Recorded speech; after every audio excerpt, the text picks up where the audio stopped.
It looks like we have Malu and Keo coming out to join us today. They're actually brother and sister. Both were born here. Keo is the one that's a little bit farther away from you guys, and Malu is the one that's a little bit closer to you guys. Malu is 10 years old and Keo is 22.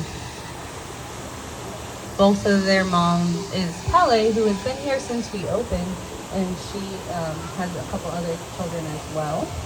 She's also a grandma, because Keo also has a daughter who's 10 years old. So we have 3 generations out here.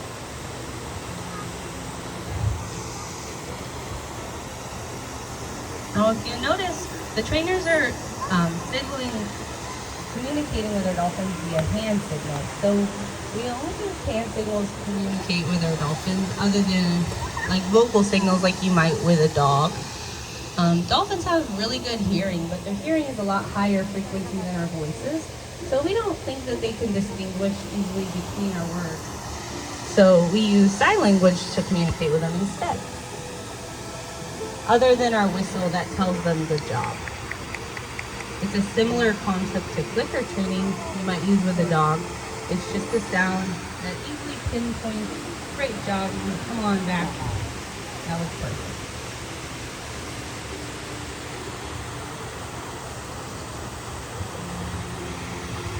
Now you see all these different behaviors we have asked them for. Lots of them are for fun, but all of our training has something to do with their well-being or health care. So the dolphins actually really like learning new behaviors, so they're constantly learning their whole lives. One of the first things that they'll learn is actually husbandry behaviors. So we have a variety of different husbandry behaviors in order that we're able to take really good care of them. They're even trained in voluntary blood samples, gastric samples, urine samples. All of these things help us ensure that they're healthy and that they are doing well. It also helps them live a lot longer under our care.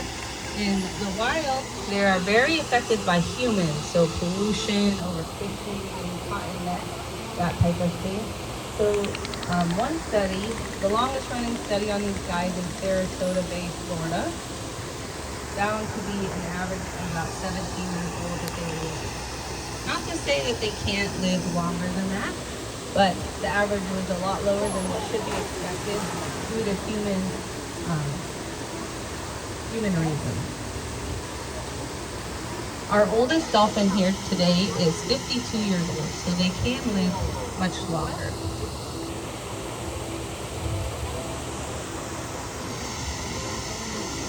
If you see, we also have a trainer way over there swimming with one of our dolphins. So I think he's swimming with Epo. Epo also comes on over here. But we're still working on his training and comfortability, coming all the way over to where you see Charlie and Maddie. So one of the ways that we approximate the behavior to come way over here is by swimming with them and just kind of slowly approximating, come closer and closer. Like I said, only 7 out of our 14 will come on this side of the lagoon. The other 7, we're still trying to get them to come to this side at all. We open the gate, we'll have a trainer on the other side, and they simply choose not to go. And we never want to force them to do anything. We always want everything to be their choice. So if they make that choice, that is okay. But we are still working on that training.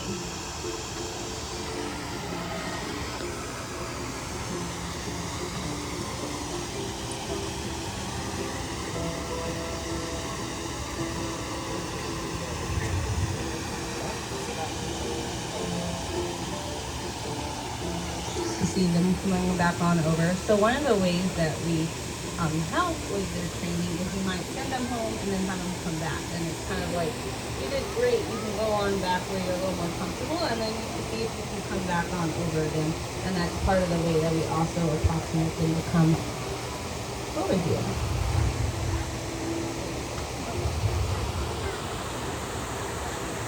Now you saw Keo just do a bow.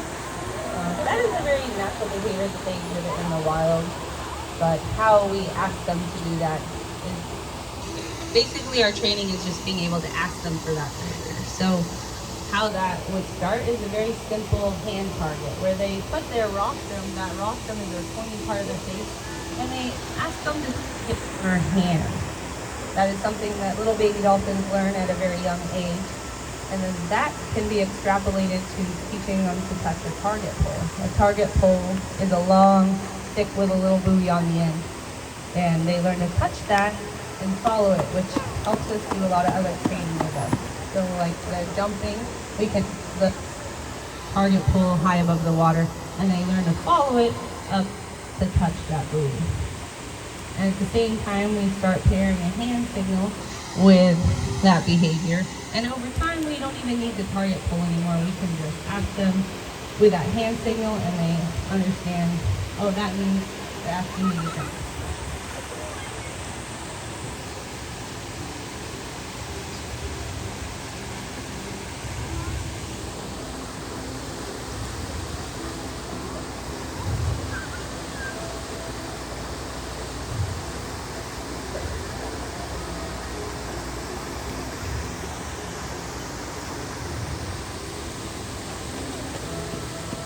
Also, that tail lob behavior is also a natural signaling behavior. We'll see the dolphins doing with each other.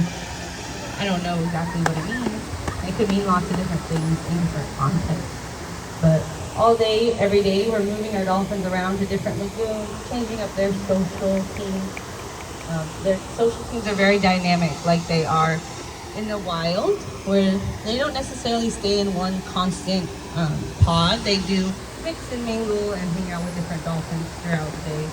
And so we mimic that here by having separated lagoons, and we'll move them around throughout the day. Certain dolphins seem to find other dolphins more highly favorable than some other dolphins, but it changes every day and all the time. It also confuses us sometimes because we're like, I thought you guys were best friends, and then suddenly they don't really care anymore. And the next hour they're best friends again, so it changes all the time.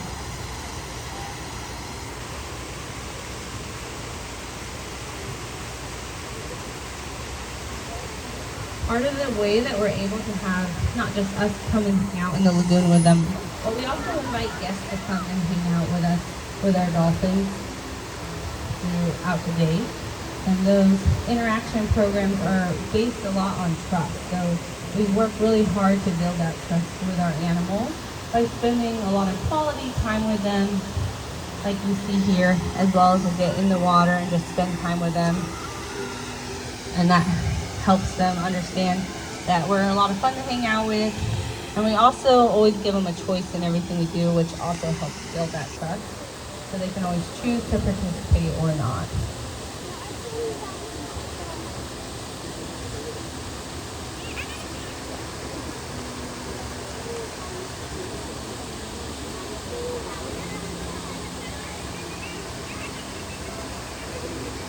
So we do have interaction programs available. They're over at that grassroots building. If you're interested, you can always inquire and come check us out over there. We're also doing training on that side all day, every day, throughout the day. So you're also welcome to come and see different kinds of behaviors that they learn and are able to do.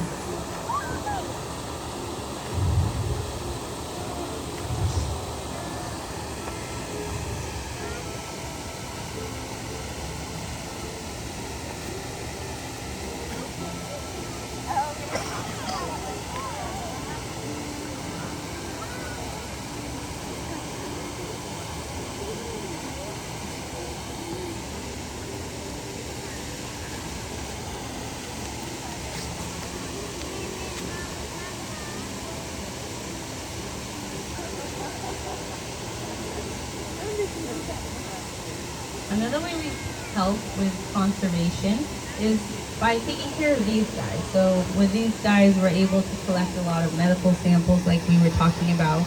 And for each dolphin, what looks normal can be slightly different, but overall we get a big average on what's normal.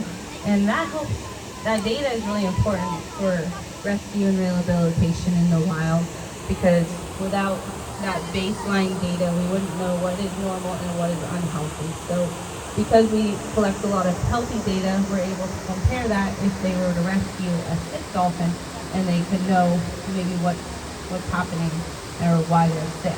So that data is really helpful in order to protect the animals out in the wild as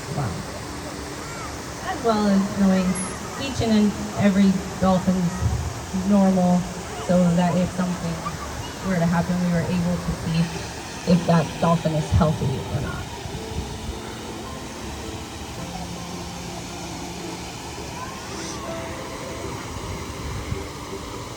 Now Keo right there with Charlie, she's one of our professionals out here. She's very comfortable out here. She's also our trainer's trainer. She's one of the first dolphins that we learned to work when we became a trainer. She's very patient, very sweet, and she's easygoing. She's a lot of fun to hang out with.